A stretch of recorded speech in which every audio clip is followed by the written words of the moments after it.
Dinosaurios más allá de la extinción, una exhibición muy interesante dedicada enteramente a la evolución de los dinosaurios, es la primera de su tipo en alguna institución pública del país, va a estar abierta hasta agosto del año 2018. Desde el punto de vista del guión fue bastante complejo tratar de sintetizar la evolución de los dinosaurios. Recordemos que los primeros dinosaurios, como el Eoraptor y el Herrerasaurus, aparecen hace más de 230 millones de años en el planeta, y de ahí en adelante, digamos, si consideramos a las aves como los descendientes directos de los dinosaurios, podemos hablar de un linaje que perduró en el planeta por más de 230 millones de años. La mayoría de ellos se extingue hace 66 millones de años en el gran evento de extinción masiva conocido como el límite Capet, ya que se considera el fin de la era de los dinosaurios. Bueno, estos son los dinosaurios más antiguos que tenemos, tienen una morfología general que es muy semejante, digamos, a la que típicamente define a los dinosaurios carnívoros, eran bípedos, tenían dientes aguzados. Sin embargo, pese a las semejanzas morfológicas que hay entre, por ejemplo, el Eoraptor y un dinosaurio depredador, se considera al Eoraptor como un ancestro distante, digamos, de los grandes dinosaurios de cuello largo. Entonces, podemos decir de que estaban tan poco diferenciados en el periodo Triásico, cuando comienza la historia de los dinosaurios, que básicamente la morfología era la de un dinosaurio, a grosso modo, digamos, la morfología típica de un dinosaurio depredador. Los dinosaurios se agrupan, o se han agrupado tradicionalmente por los últimos 130 años en básicamente dos linajes, a partir de la configuración de la pelvis. ¿Okay? Estas grandes divisiones corresponden a los saurisquios y a los ornitisquios. En los saurisquios encontramos a los dinosaurios depredadores y a los grandes dinosaurios de cuello largo, mientras que en los ornitisquios encontramos a toda una variedad de herbívoros que incluye al famoso Triceratops, a los dinosaurios pico de pato, a los dinosaurios que tenían un domo óseo en la cabeza, otros que tenían placas en el dorso. Sin embargo, esta teoría tradicional, o esta hipótesis tradicional de agrupamiento de los dinosaurios está siendo desafiada últimamente, y ahora se está considerando una hipótesis alternativa que incluye tanto los dinosaurios depredadores como los dinosaurios ornitisquios como grupos más cercanos, ¿cierto? Y por fuera de ellos, por fuera del linaje de esta agrupación, digamos, tenemos a los dinosaurios de cuello largo. Ese todavía es un tema de debate. Esta exhibición tiene un marcado énfasis en lo que son los dinosaurios sudamericanos. De hecho, con la excepción de una placa de Archaeopteryx, que es considerada uno de los primeros ancestros de todas las aves, todo el resto de los dinosaurios son principalmente sudamericanos. Tenemos de la Patagonia argentina, de la Patagonia chilena y del noroeste argentino. Uno de estos ejemplos es el dinosaurio conocido como Talencahuen, que una de las características más distintivas de esta especie yace justamente en la proyección ósea que tiene en las costillas. Una característica, digamos, que definió a la especie y definió a un grupo un poco más amplio que al parecer son de ornitópodos sudamericanos. El mayor de los dinosaurios de esta exhibición corresponde a un ejemplar de Amargasaurus, un dinosaurio de cuello largo que alcanzó a medir 10 metros de longitud. Este dinosaurio, sin embargo, es considerado un dinosaurio tamaño medio, ya que algunos de estos ejemplares de saurópodos llegaron a medir más de 40 metros de largo. Un aspecto llamativo de estos mega herbívoros es que los mayores tamaños alcanzados por sus huevos eran no superiores al tamaño de una pelota de fútbol. Aquí en la exhibición quisimos representar los tamaños máximos y mínimos alcanzados por los dinosaurios. Curiosamente, ambos tamaños hasta ahora conocidos pertenecen a las aves, a sus descendientes modernos, lo que es contraintuitivo porque uno esperaría que por ser gigantes los dinosaurios tuvieran huevos enormes. Pese a eso, esto se explica, digamos, por una razón física, ya que el volumen crece mucho más rápido de lo que lo hace cualquier superficie. Por lo tanto, el huevo tiene un máximo de crecimiento, ya que de lo contrario, para crecer más, la cáscara debería ser mucho más gruesa, en circunstancias, cierto, que el embrión al momento de eclosionar el huevo no podría salir, porque la cáscara es demasiado fuerte, digamos, y además no permitiría el intercambio gaseoso, ya que el embrión respira a través de la cáscara. Bueno, una de las piezas más interesantes de la exhibición es sin duda los calcos de un adulto y un juvenil de un Chilesaurus Diego Suárez. Esta es una especie hasta ahora, por lo que sabemos, propia de la región de Aysén y de ningún otro lugar del mundo. Sin duda, digamos, sus esqueletos pueden ser encontrados en otras partes porque recordemos que vivieron en el periodo Jurásico hace 148 millones de años, cuando todavía teníamos el gran megacontinente de Pangea. Las características anatómicas muy distintivas del chilesaurio se encuentran, por ejemplo, a nivel de sus mandíbulas, ya que encontramos dientes que son característicos de los herbívoros. Pese a eso, tenemos una mano de 2 dígitos con uno tercero atrofiado y una configuración de muñeca que es muy derivada dentro de los dinosaurios, evolucionada dentro de los dinosaurios carnívoros. Eso nos permitió, digamos, fue uno de los argumentos que nos permitió hipotetizar que este dinosaurio podría estar mucho más emparentado, digamos, o ser más afín a los dinosaurios carnívoros. Sin embargo, la configuración de la pelvis, con esa proyección caudal, digamos, del pubis, nos indica, digamos, que es un rasgo observado en los dinosaurios ornitisquios. También la configuración de un tobillo simple, junto con el notable desarrollo, digamos, alargamiento del dígito 1, que son características que encontramos en saurisquios basales como el Herrerasaurus, hace del chilesaurio, digamos, una suerte de dinosaurio mosaico. ¿Okay? Y nuevas hipótesis sobre el relacionamiento de este animal se están publicando recientemente. De hecho, hay otra hipótesis que dice que este es el ancestro de todos los ornitisquios. Por lo tanto, si es así y tiene sus semejanzas marcadas con los dinosaurios carnívoros, tal vez estemos en presencia de una forma transicional. Todavía no lo sabemos. Bueno, y en nuestra exhibición no podían faltar los fabulosos dinosaurios carnívoros, ¿cierto? Que son la atracción, sobre todo captan mucho el interés de los niños.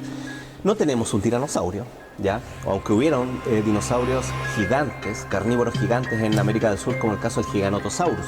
Sin embargo, tenemos un formidable raptor conocido como Austroraptor. Este Austroraptor se caracterizaba, junto con parientes muy famosos como el Velociraptor, en tener el segundo dígito de la pata levantado con una suerte de garra eviscerante grande.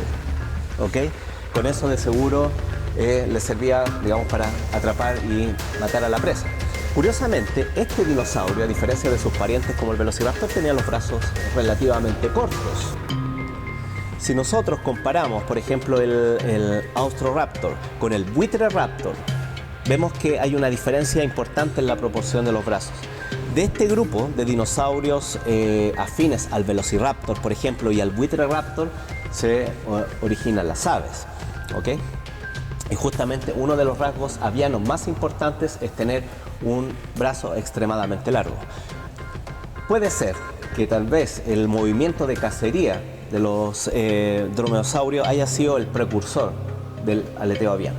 Con más de 10.000 especies vivientes, las aves son los descendientes directos de los dinosaurios. Todas ellas, sin excepción, desde un colibrí, ¿cierto?, hasta un ñandú, un avestruz, un cóndor, un albatros, todas son dinosaurios. Podemos decir que no todos los dinosaurios se extinguieron hace 66 millones de años, por lo tanto eso es derribar el primer gran mito de la extinción de los dinosaurios.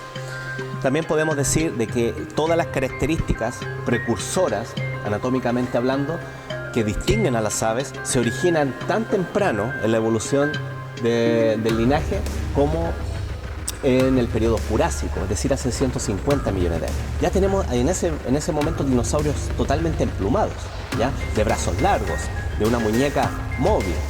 ¿Ok? Curiosamente, uno de los rasgos muy conspicuos de las aves es la ausencia de dientes, a diferencia, ¿cierto?, de los dinosaurios depredadores de donde se originan. Uno de los rasgos más conspicuos de las aves es la ausencia total de dientes, a diferencia de sus ancestros, los dinosaurios terópodos. Sin embargo, cierto linaje de aves, conocidos como los pelagornítidos, desarrollaron, siendo ya parte del grupo de las aves más modernas, desarrollaron proyecciones de sus huesos mandibulares a manera de dientes. Es una característica, ¿cierto?, que nos recuerda un poco la ancestría dinosauriana en el linaje de las aves. Bueno, ese es el Pelagornis chilensis, un pájaro, digamos que las características más distintivas del grupo son tener una gran envergadura, y la otra es tener estas proyecciones óseas en la mandíbula y en las maxilas, digamos, a manera de dientes. No son dientes como los nuestros o como la de los dinosaurios terópodos más primitivos, ¿cierto?, que se encajan o se alojan, digamos, en unas cavidades, sino que esto es hueso a manera de diente que estaba cubierto, obviamente, por la ranfoteca. Bueno, este ejemplar está solamente en exhibición para la exhibición de los dinosaurios que tenemos en el Museo Nacional, ya que dada su condición de holotipo, digamos, el material que define la especie, y siendo un ejemplar tan valioso, único y frágil, es que este material va a quedar depositado en la colección de nuestro museo. Bueno, ¿qué cosas podemos ver rápidamente? Un brazo largo, a diferencia de su fémur, que es notablemente pequeño. Esto es una suerte como del tiranosaurio, digamos, pero a diferencia, y totalmente invertido, ¿cierto? A diferencia de tener brazos cortos y patas largas, digamos, este es justamente lo opuesto, brazos largos y piernas cortas. Debió ser una suerte de gran cometa, digamos, que se pudo elevar sin problema por las corrientes ascendentes del océano. Su estilo de vida debió ser como el de las aves pelágicas de hoy, como el caso del albatros errante. De hecho, pelagorni significa el ave pelágica.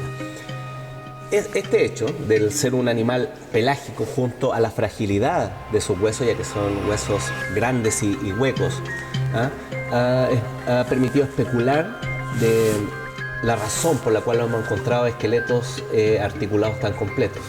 Este hoy es descrito en la ciencia el ejemplar más completo de la familia, de los pelagornítidos. Esta es una verdadera joya del Museo Nacional de Historia Natural. Se trata del holotipo del dinosaurio más interesante que se ha descubierto en años recientes a nivel mundial. Se trata del Chilesaurus Diego Suárez. Aquí podemos ver el holotipo, digamos, el material referencial de la especie. Esto que está acá es el esquema del hallazgo cuando fue preparado. Preparado significa que fue despejada la roca que contenía el hueso. En este caso, unos huesos extremadamente frágiles. Hay personas que comparan el ejercicio de la extracción del hueso de la matriz rocosa al tratar de extraer un huevo de un bloque de concreto sin romper el huevo. A ese nivel, digamos, de paciencia y detalle se trabajó para despejar este espécimen. Aquí podemos ver parte del sacro, digamos, la unión de los huesos de la pelvis con las vértebras, ambos fémures, parte de la escápula coracoide, de la cintura escapular, y el hueso del húmero, del lado derecho e izquierdo. Y acá tenemos, digamos, algunos elementos seleccionados de otros especímenes de Chilesaurio. Entre ellos se encuentra, por ejemplo, esta patita perfectamente articulada, donde se nota un dígito 1 bastante desarrollado. La mano con sus dos dígitos principales, digamos, el pulgar y el índice, con uno tercero sumamente reducido, digamos, casi es el metacarpo, digamos, casi solamente tenemos el metacarpo. Y acá tenemos parte de la secuencia vertebral. Ahora, de la misma manera que el Pelagornis chilensis, el Chilesaurus que tenemos acá es el material tipo de la especie, por lo tanto solo va a estar en exhibición acá en el Museo Nacional. Sugiero e invito a la gente que vea esta cápsula, que venga a verlos acá, porque este es un momento único para apreciarlo, ya que después van a ser resguardados, digamos, como corresponde y como se debe en la colección del área de paleontología.